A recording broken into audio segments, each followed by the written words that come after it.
This is going to be like the perfume version of reading mean tweets.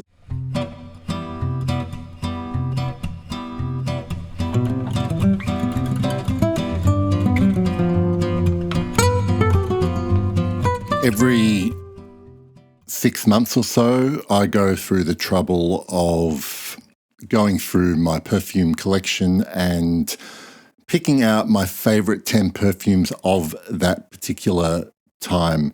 And I am emotionally invested in my perfumes, like I know that a lot of you guys watching are. And there is someone out there in the world that will not like the perfumes that you love. In fact, sometimes they hate them.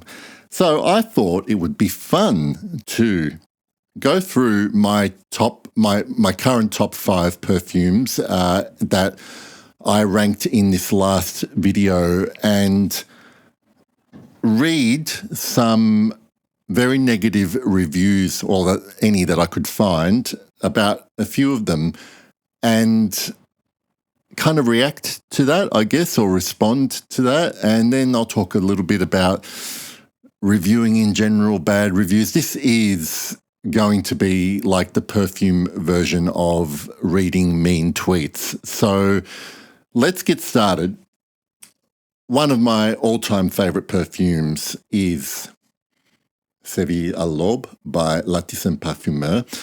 And I happen to know that a couple of friends of mine also love this particular perfume. But when I scanned internet forums, review sites, I found definitely a few people, at least 3 people, that did not like this perfume. So I'm actually going to read the reviews out to you. That's why I'm wearing my glasses, and react to them, because while I was researching this, a few thoughts came to my mind that gave me a little bit of insight. So the first one, this is a review I found on Base Notes for Seii Alob. Sweet orange blossom, there is a soft candy-like feel to it that is fairly annoying with its strength. The floral notes must be keeping me from detecting the honey, which I normally enjoy as a background note in fragrances. After a short time, I can detect a metallic note, which is sharp, doesn't smell good. All in all, I did not enjoy this perfume. So yes, it's definitely a sweet orange blossom. I also, as opposed to this particular reviewer, I definitely pick up a honey/beeswax note in here. So everything they've said in this review is not inaccurate. Their review and the fact that they didn't like it is based on the fact that they couldn't really smell the honey. There was a sharp metallic note that I personally don't get. But yes, it's a sweet-ish orange blossom perfume to my nose. And so I don't disagree with anything they're saying, but they simply don't like those aspects of that perfume, hence a negative review for a perfume that I absolutely love. The next one from Base Notes as well, got a thumbs down, full, rich, round, cloying accord of waxy, resinous vanilla in Duchefort's opulent gourmand style, and I didn't actually, as an aside, I've never thought of Bertrand Duchefort having an opulent gourmand style, but that's beside the point. Which here is, however, not really played well for me. I find the composition more close to a nauseating mess with a weird evolution. And personally, I totally miss like half of the ingredients which are supposed to be here. I don't know where lies the problem exactly, maybe a gallon of benzoin, but I surely do not like this. But I guess that if you are into Duchefort's style, then on the contrary, you may like it. So a couple of things about this review for me. I also don't smell everything that I see on the note pyramid for this particular perfume. Gallon of benzoin, I never think about the fact that I'm smelling benzoin in this perfume. Also, in terms of being into Duchefaux's style, the interesting thing for me, and I've owned, he's probably been the perfumer I've owned most perfumes of, and the thing I really like about Seii Alob is that it kind of doesn't smell like a Bertrand Duchefaux perfume to my nose, and again, totally, he finds the combination of what he smells nauseating, so a matter of taste, perhaps. The last one I'm going to talk about, Seii Alob, Orange Blossom and Benzoin as main stars. Again, Orange Blossom, yes. To me, the benzoin doesn't really stand out. Orange Blossom and benzoin as main stars never work, in my opinion. I haven't actually smelled too many. Maybe, what's the MFK one that I'm thinking of? Epom pour homme. It's too oppressive and sweet. Yes, this is actually an oppressive perfume, and it is sweet. Apart from the leitmotif, there is nothing extraordinary in this composition. I would have wished for much less sweetness, more incense, more smoke, more dirt. For heaven's sake, if I made love under an Andalusian orange tree, which is what this perfume was inspired by, it involves sweat, dirt, smoke, and heat. Uninspired is the word that comes to my mind. So I see this review as this particular reviewer really having a problem with visualizing or smelling the inspiration for this particular perfume. So essentially, he's got the inspiration, the idea, the brief in his mind, and she would have created an entirely different perfume based on their personal experience. Another one of my favourite perfumes in that top 5 is Gilded from Bougie Bougie. There aren't as many reviews on this because it is a fairly new release, but I did find one on Fragrantica that didn't like it. The review reads, disappointment. Good job, I only got a travel size, no complexity, feels like it's made on one single aroma chemical with volume turned up to the max. So here is a review that I personally can't compute with, because when I smell this perfume, I love it purely because of its little intricacies and complexities and the total antithesis of smelling something that's a singular boosted amplified aroma chemical. So I read a review like this, and the assumptions I want to make are that maybe this person, and this is not knowing anything about other reviews they've made or perfumes they've smelled, but it would seem to me that maybe that this person wouldn't have smelled a lot of perfume or compared it to a lot of perfume, but that's me being a little bit judgmental. I don't know anything about them. And of course, everyone's got a right to an opinion, but also calling this a review is a little bit overstating it, because this actual review, you know, what counts as a review on Fragrantica, let's be honest, doesn't actually tell me anything about or try to describe how the perfume smells, how it made them feel wearing it, other than that they were disappointed with what they smelled. So there's probably an element here that they probably had read previous reviews, looked at the note pyramid, and then what eventuated on their skin just did not materialize for them. So there you go. The next one I found negative reviews for is my current number 1 perfume, Grimoire by Anatole Le Breton. First one from Fragrantica, meh. That's that dank sweat smell up front, almost fecal.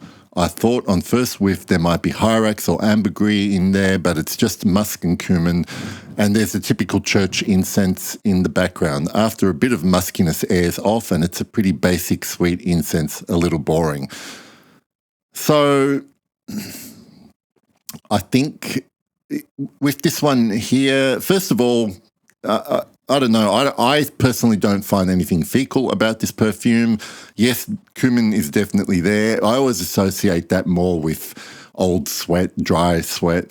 But they're picking up stuff that to their nose, smells a little fecal. So I don't get that, but it's totally possible that that person's personal experience associates that smell.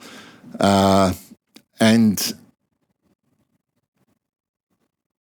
then because I guess they've had their expectations lowered, maybe they reduce it. It's a bit of a reductive. It's just musk and cumin, and that's where the review ends. Again, at least they've described some of the things they've smelled, maybe with a bit of help from the note pyramid.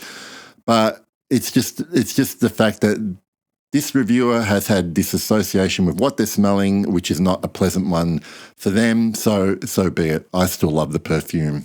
So the next one that I found a negative review for that I also love is The Afternoon of a Faun by État L'Île d'Orange. And this is a short review on base notes. This smells very strange, like an old lady's perfume, and turns out I am not a fan of Immortelle at all. So Afternoon of a Faun has Immortelle. Old lady's perfume, without getting too much into that, it's unfortunate that it's almost seen as a pejorative description of perfume. Mainly what I think people mean is that the generation of perhaps their grandmothers or grand aunts wore perfumes that smelled like this. Now, to me, Afternoon of a Faun, apart from having that rose in it, maybe the herbal aspects, yes, that could be an accord you might find in perfumes of that era. But I find this a very unusual, unique perfume, and in a modern way as well, the way it uses the herbs, the spice, the chypre structure with the rose and Immortelle. So to me, it's beautiful. But another negative review also reads, a rather strange, oddly and disturbingly old-fashioned concoction. So again, that term old-fashioned, I like Immortelle in the fantastic Dior or Noir, but here it doesn't work for me. The combination of iris and Immortelle with leather overtones smells like what might be left on a bed after the tryst of a dowager and a male escort. I'm going to have to look up the meaning of dowager, but it sounds like a lot of fun. So some of the things that this person doesn't like about the perfume are exactly the things that I like about the perfume. So this is what I was finding interesting, because I can agree with what a lot of these reviews are saying, that are negative or giving it a thumbs down, not liking the perfume, but I am reacting in a positive way and they're reacting in a negative way. I want to read, I think this is a really good review of The Afternoon of a Faun, but this person gave it a thumbs down, didn't like it. This is the last one for that perfume. An opening of pure discordance on my skin. Greasy, sweaty, pungent, Immortelle, which made me go, oh no, hope it won't carry on like this. Backed with cotton candy iris, which made me think this isn't really helping. And then strange, earthy, mushroomy tones. Goodness, what had this faun been imbibing? But then it finally laid down upon the grass and things became a bit clearer. Its chypric identity came more clearly into view, with the severity of mossy notes and dried out greens proving a good fit with the Immortelle. It has something of the loamy forest floor feel of Oritza's chypre mousse and much of its oddness as a result.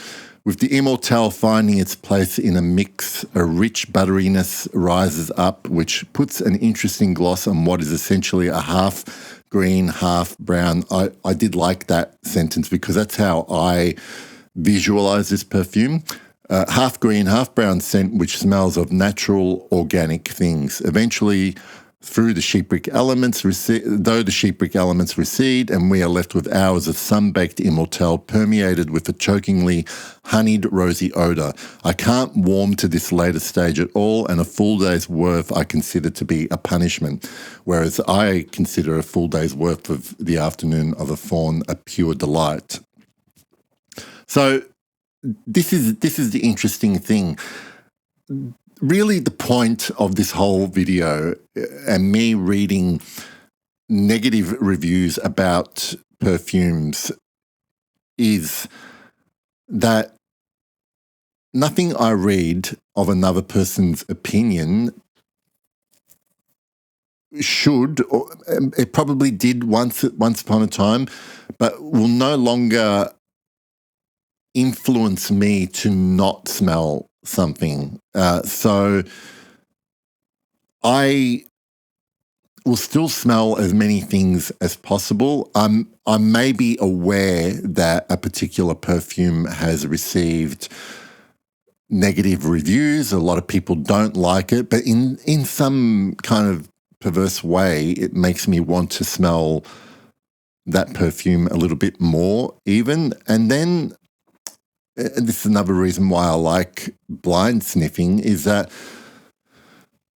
if I get the opportunity to do that, that's even better because I'm smelling it without any preconceptions, hang-ups about a brand or perfumer or whatever. So I totally welcome different opinions on this channel about any perfume I talk about, whether it's something I love or something I don't like, and you have the opposite opinion on that. There is such a huge range of perfumes that are just middling and a lot of people just simply don't care enough about. But one thing I've always found intriguing about the fragrance community is when people really seem to get triggered about the fact that someone has a negative opposite opinion about a perfume, particularly a perfume that you love, because these perfumes I've talked about today, I love. And like I said at the beginning, I have emotional attachments to my perfume because this hobby, passion, is simply too expensive for me anyway, to not feel something for. I need to be invested in some way. If I'm investing financially, I need to be have some kind of psychological, emotional investment as well. So I do understand there is passion about perfume.